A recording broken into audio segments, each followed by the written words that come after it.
তানভীর আহমেদ চৌধুরী, যিনি একজন ইউরোলজিস্ট। আপনার কাছে একটু জানতে চাচ্ছিলাম, যেহেতু আমরা বাচ্চাদেরকে নিয়ে অনেক আলোচনা করলাম, একটু প্রাপ্তবয়স্কদের রোগের বিষয়গুলো একটু জানতে চাই। ছেলে মেয়ে কী কী ধরনের রোগগুলো আসলে সাধারণত আপনারা পেয়ে থাকেন? আমি আগে বলছিলাম প্রাপ্তবয়স্ক লোকদের মধ্যে যারা সেক্সুয়ালি অ্যাক্টিভ তাদের মধ্যে ইউটিআই ইজ মোর কমন, মানে ইউরিনারি ট্র্যাক্ট ইনফেকশন, বা আমরা নর্মালি বলি যে প্রস্রাব ইনফেকশন হয়ে গেছে। এটা ছাড়া আপনি জানবেন যে এখন দেশে ক্যান্সার রোগ, ক্যান্সারের হার অনেক বেড়েছে, এবং এখানে মূত্রথলির ক্যান্সার, কিডনির ক্যান্সার এবং অন্ডকোষের ক্যান্সার, এছাড়াও পুরুষাঙ্গের ক্যান্সার প্রচুর রুগী। আমরা যেমন এখন ক্যান্সার হসপিটালে কাজ করছি, প্রচুর রুগী পাচ্ছি আমরা।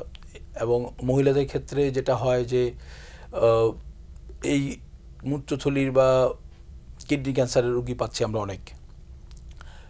এটা ছাড়া স্টোন ডিজিজ হয়, মানে হলো পাথর, মানে কিডনি, মূত্রনালী, মূত্রথলি, এই জায়গাগুলোতে স্টোন হচ্ছে, পাথর হচ্ছে।